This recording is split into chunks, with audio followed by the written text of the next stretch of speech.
ஓம் விக்னேஸ்வராய நமக. குலதெய்வமான ஸ்ரீ பொன்னம்பல சுவாமி, ஸ்ரீ பொன்முத்து கருப்பண சுவாமி, பாப்பாத்தியம்மன், அங்காள பரமேஸ்வரி துணையுடன் இந்த நாள் இனிய நாளாக அமைய அனைவரின் அவரவர் குலதெய்வம் காத்து அருள் பாலித்து பிரம்மாண்ட வெற்றியை கொடுக்க வணங்குகின்றேன். இன்று பிறந்த நாள் மற்றும் திருமண நாள் காணும் அனைத்து சொந்தங்களுக்கும் என்னுடைய மனதார நல்வாழ்த்துக்களை தெரிவித்துக் கொள்கின்றேன். ஸ்ரீவாரி ஆஸ்ட்ரோ, உங்களுடைய ஆஸ்ட்ரோ சஃப்னா பேசுகிறேன்.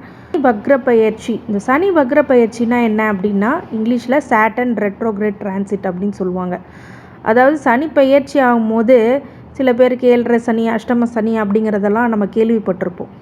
அது மாதிரி வக்ரம் அப்படின்னா என்னென்னா, பின்னோக்கி செல்லுதல் அப்படின்னு அர்த்தம். பின்னோக்கி நான் பலன்களை கொடுக்கக்கூடாது. இப்போ ஒரு ஒருத்தவங்களுக்கு 8ஆம் இடத்து சனி நடக்குது அப்படின்னா 7ஆம் இடத்து சனியாக அது உங்களுக்கான பலன், அந்த 8ஆம் இடத்து சனி பலனை கொடுக்காம பின்னோக்கி திசையில் பயணிப்பார். அதுதான் சனி வக்ரம். சனி உங்களுக்கு எப்படிப்பட்ட துன்ப நிலைகளில் ஒரு சில ராசிக்காரங்களுக்கு கொடுத்துருப்பார். அது யாருடைய சனிக்கும் ஒரு தண்டிக்கணும்னு முடிவு பண்ணிட்டாரு அப்படின்னா அதுலேருந்து தப்பிக்க முடியாது. அதே மாதிரி அவர் மாதிரி கொடுப்பவரும் அல்ல, அவர் மாதிரி கெடுப்பவரும் அல்ல அப்படிங்கிறது தான் விதி. சிவனாக இருந்தால் என்ன, யமனாக இருந்தால் என்ன, யாராக இருந்தால் என்ன, சனி தண்டனையிலேருந்து தப்பிக்க முடியாது. பட்ட சனி அப்படிங்கிறது ஒரே ஒரு தீர்ப்பு, ஒரே ஒரு நீதி அப்படிங்கிறது கண்டிப்பாக உண்டு. அந்த சனி பயிற்சியில் யாருக்கெல்லாம் நம்மளுக்கு சாதகமாக இருந்துச்சோ அவங்களுக்கு சில பாதகங்களும் பாதிப்புகளும், யாருக்கெல்லாம் நன்மைகள் இருந்துச்சு, யாருக்கெல்லாம் கெடுதல்கள் இருந்தது, யாருக்கெல்லாம் பாதிப்பு இருந்தோ அவங்களுக்கு இப்போது சில நன்மைகள் ஏற்படக்கூடிய வாய்ப்பு அப்படிங்கிறது கண்டிப்பாக இப்போது சனி வக்ர பயிற்சி கொடுக்கும். கஷ்டப்பட்டுட்டேங்க, இனிமேல் வருகின்ற வக்ர பயிற்சியாவது எனக்கு ஏதாவது நல்லது பண்ணுமா அப்படின்னு ஒவ்வொரு ராசிக்காரங்களும் காத்திருக்கக்கூடிய அந்த நிலை எனக்கு புரியுது. அதே மாதிரி இந்த சனி வக்ர பயிற்சி உங்களுக்கு நற்பலன்களை கொடுக்குமா, கெடுபலன்களை கொடுக்குமா அப்படிங்கிறத நான் கண்டிப்பாக ராசி ரீதியாக, உங்கள் நட்சத்திர ரீதியாகவும் உங்களுடைய தசாபுத்தி இருப்பை பொறுத்தே அந்த பலன்கள் அமையும் அப்படிங்கிறது உண்மை. இந்த சனி வக்ரம் தசாபுத்தி ரீதியாகவும் சொல்லும் போது மிகப்பெரிய நல்ல பலன்களை உங்களுக்கு கண்டிப்பாக நேரடியாக கொடுத்து விடுவார் அப்படிங்கிறது தான் உண்மையான விஷயம். இந்த சனி வக்ரம் எப்போங்க அப்படின்னு கேட்டிங்கன்னா, ஜூன் 29லேருந்து நவம்பர் 15 வரைக்கும் தன்னுடைய ஜூன் 29 சொந்த ராசியான கும்பராசியிலே நடக்க போகிறது அந்த சனி வக்ரம். அதுக்கு எதிர் திசையில் தன்னுடைய நவம்பர் 15 வரை கும்பத்தில் வக்ர நிலையிலே பயணிப்பார் அப்படிங்கிறது தான் உண்மையான விஷயம். சூழ்நிலையில் சில ராசிக்காரங்க சனி பகவான் சிறப்பு அருள் கிடைக்கக்கூடிய காலகட்டம் அப்படின்னு சொல்லலாம். இந்த ராசிக்காரங்களுக்கு வேலை மற்றும் வியாபாரத்தில் எப்படிப்பட்ட பதவி உயர்வா, சம்பள உயர்வு அப்படிங்கிறதெல்லாம் கிடைக்கும் அப்படிங்கிறது முழு விவரமாக 40 நாட்கள் பயணிக்கக்கூடிய இந்த கும்பராசியில் 2023ஆம் ஆண்டு ஆரம்பித்த இந்த பயணமானது இப்போது ரெட்ரோகிராட் வக்ர நிலையில் பின்னோக்கி செல்ல போகிறார். அதனால் வருகின்ற போகிறது. சனி வக்ரமாக தான் அது தாக்கம் அனைத்து ராசிக்கும் காணப்படும். அது மாதிரி ஒரு சில ராசிக்காரர்களுக்கு அது பொற்காலமாக மாறக்கூடிய ஸ்தான பிராப்தம் இருக்குது. மேலும் நிதி நிலைமை, நல்ல உயர்வு, தொழிலில் முன்னேற்றம் அப்படிங்கிறது ஏற்படும். ராசி அன்பர்களுக்கு சொந்தமாக வீடு வாங்கக்கூடிய அமைப்பு, கடன்களை அடைக்கக்கூடிய வாய்ப்பு, நிலம் வாங்கும் வாய்ப்புகள் உங்களுக்கு எல்லாமே கிடைக்கும். அரசு வேலை கூட தேடி வரும். வேலை ரீதியாக உங்களுக்கு வெற்றி மீது வெற்றி குவிந்து கொண்டே இருக்கும். நீங்கள் ஏற்கனவே பார்க்கும் வேலையில் மே மாதத்திற்கு பின் திடீர் ப்ரமோஷன் அப்படிங்கிறதுலாம் கிடைக்கும். அதாங்க திடீர் என்ற டிஎல் ஆகுது, அதாவது டீம் லீடர் ஆகிறது, அப்புறம் மேனேஜர் ஆகிறது போன்ற வேலையெல்லாம் நீங்கள் ரொம்ப சிம்மாசனத்தில் அமரப்போகக்கூடிய காலகட்டமாக இந்த காலகட்டம் பார்க்கப்படுகிறது. இந்த முக்கியமான இது தொழில் ரீதியாக நீங்கள் சிம்மாசனத்தில் அமரக்கூடிய காலம். உங்களுக்கு பல புதிய வேலை வாய்ப்புகள் கிடைக்கும். 1 2 பல நல்ல வேலைகள் உங்கள் வீட்டை தேடி வாசற்படியில் இருக்கும். கன்னிராசிக்காரங்களுக்கு உத்திர நட்சத்திரம் அப்படிங்கிறது தசாபுத்தி பலன்கள் சொல்லும் போது கன்னிராசிக்கு உத்திரம், அஸ்தம், சித்திரை நட்சத்திரத்துக்காரங்களுக்கு ஆரம்ப திசை உத்திரத்துக்கு சூரிய திசை, அதே மாதிரி அஸ்த நட்சத்திரத்துக்காரங்களுக்கு சந்திர திசை, சித்திரை நட்சத்திரக்காரங்களுக்கு செவ்வாய் திசை. இந்த 3 நட்சத்திரத்துக்காரங்களுக்கு தசாபுத்தி இப்படி தான் ஆரம்பிக்குது. அந்த தசாபுத்தியை பொறுத்தே பலன் இப்போ சொல்ல போகிறேன். சூரிய திசை, சந்திர திசை அப்படிங்கும்போது என்ன மாதிரி பலன்கள் இருக்கும். சூரிய திசையாக இருந்துச்சு அப்படின்னா உங்கள் லக்னாதிபதி திசை, ராசி அதிபதி திசை. லக்னமாக இருந்தால் லக்னாதிபதி திசை. இந்த திசையில் பார்த்தீங்க அப்படின்னா திசை அப்படிங்கிறது கண்டிப்பாக இவங்களுக்கு 12க்கு உடையவர் திசை. விரய செலவுகள் அப்படிங்கிறது கண்டிப்பாக இந்த காலகட்டத்தில் இருக்கும். மிகப்பெரிய அளவில் பிரச்சனைகள் வந்து சூரிய திசையில் கண்டிப்பாக உருவாகும். அதனால் கொஞ்சம் சனி வக்ரமாகும் போது இந்த சூரிய திசை ரொம்ப பிரமாதமான பலன்கள் யாருக்கு கொடுக்கும்னா மாணவர்களுக்கு கொடுக்கும். ஆனால் குடும்பம் நடத்தக்கூடிய ஒரு சில விஷயங்களில் கன்னிராசிக்காரங்களுக்கு கொஞ்சம் இடைஞ்சலை கொடுக்கும். சந்திர திசை 11க்கு உடையவர் திசை அப்படிங்கிறதுனால இந்த குழந்தை பருவத்தில் இந்த சந்திர திசையை சந்திச்சுட்டு இருக்காங்கன்னா பெற்றோர்களுக்கு நல்ல லாபத்தை கொடுக்கக்கூடிய காலகட்டமாக கண்டிப்பாக உருவாகும்.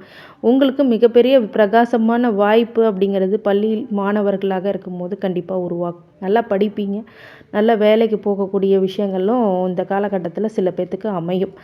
இந்த சந்திர திசை உங்களுக்கு நல்ல ஒரு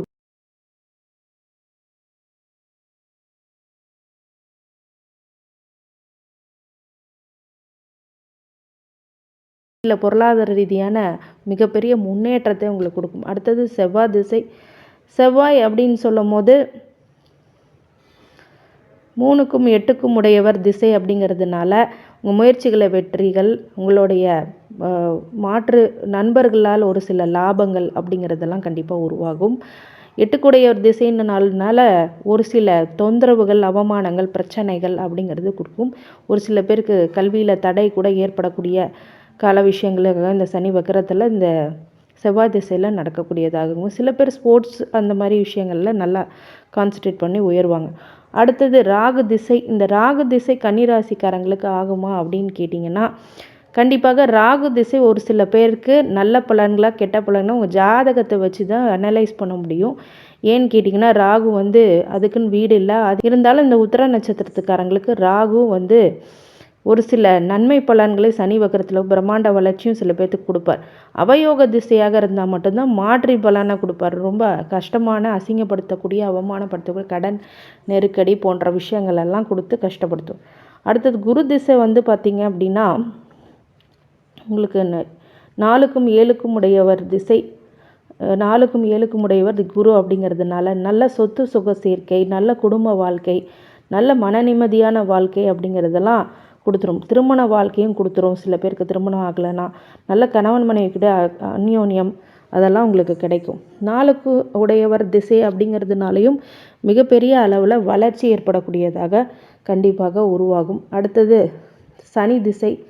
சனி திசை பொதுவாகவே 5க்கும் 6க்கும் உடையவர் திசை அப்படிங்கிறதுனால சனி திசை ஒரு சில கஷ்ட நஷ்டங்களை எப்படி கொடுக்கும்னா புத்திர வழியில் ஒரு சில பேருக்கு கொடுக்கும். சில பேருக்கு நோய், எதிரி, கடன் அப்படின்னு ஏதாவது ஒன்று கொடுத்து கொடுமைப்படுத்தும். சனி திசையில் தான் ரொம்ப கவனமாக இருக்கக்கூடிய திசை அப்படின்னு சொல்லலாம். அடுத்தது புதன் திசை அப்படிங்கிறது ராசியாதிபதி திசை. இது நல்ல யோகமான திசையும் கூட. எல்லா வகையிலுமே பிரச்சனைகளை முடிவுக்கு வரும். நல்ல ஒரு பிராப்தம் அப்படிங்கிறது புதன் திசையில் கிடைக்கும். அடுத்தது கேது திசை. கேது திசை பொதுவாகவே ஒரு சர்பகிரக திசைங்கிறதுனால உங்கள் ஜனனகால ஜாதகத்தை முழுக்கணும். ஆனால் இந்த காலகட்டத்தில் அவமானங்கள், பிரச்சனைகள், தேவையில்லாத விபத்துகள், கண்டங்கள் அப்படிங்கிறதெல்லாம் உண்டாகும். அதனால் ரொம்ப கவனமாக இருக்கக்கூடிய கேது திசை. சுக்கிர திசை அப்படின்னு சொல்லும் போது உங்களுக்கு மிகப்பெரிய நன்மையை கொடுக்க காத்திருக்கிறார் அப்படின்னு சொல்லலாம்.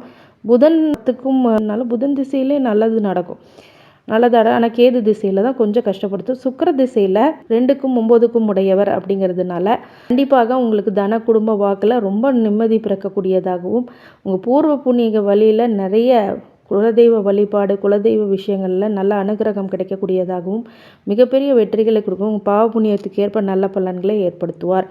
இந்த கன்னிராசி உத்தரம், அஸ்தம், சித்திரை நட்சத்திரத்துக்காரங்களுக்கு வழிபாடாக குலதெய்வ வழிபாடு முக்கியமானது. ஒவ்வொரு திசைக்கு தகுந்த மாதிரி அதோடைய அதிபதியை கும்பிடுங்க. இப்போ எக்ஸாம்பிள் என்ன சொல்லணும்னா, குருனா வியாழக்கிழமையில் போயிட்டு தட்சிணாமூர்த்தியை வழிபடுங்க. சனிக்கிழமைனா ஆஞ்சநேயரையோ இல்லை சனீஸ்வரனையோ கும்பிட்றது ரொம்ப நல்லது. சனீஸ்வரனை அர்ச்சனை பண்ணிட்டு வாங்க. புதன் திசையாக இருந்துச்சு அப்படின்னா புதன்கிழமை புதன் ஹோரையில் பெருமாளை வழிபடுறது. சுக்கிரனாக இருந்தால் வெள்ளிக்கிழமையில் இது பண்ணுறது, வெள்ளிக்கிழமையில் மகாலட்சுமியை வழிபடுறது. கேதுவாக இருந்தால் விநாயகர் வழிபாடு பண்ணுறது. சந்திரனாக இருக்கும்போது திங்கக்கிழமை சிவ வழிபாடு பண்ணுறது. ராகு திசையாக இருந்தால் காளியம்மனை கும்பிட்றது போன்ற அந்த தசா புத்திக்கு தகுந்த மாதிரி வழிபாடுகள் பண்ணுங்கள். இந்த கன்னிராசிக்காரங்க உத்திரம், அஸ்தம், சித்திரை நட்சத்திரக்காரங்க அனைத்து பலங்களையும் சேர்த்து அனைத்து சகல சௌபாக்கியங்களும் கொடுக்க வேண்டும் என்று ஸ்ரீ வாரி பெருமாளை வேண்டி வணங்குகின்றேன். வாழ்க உடம்புடன். நன்றி.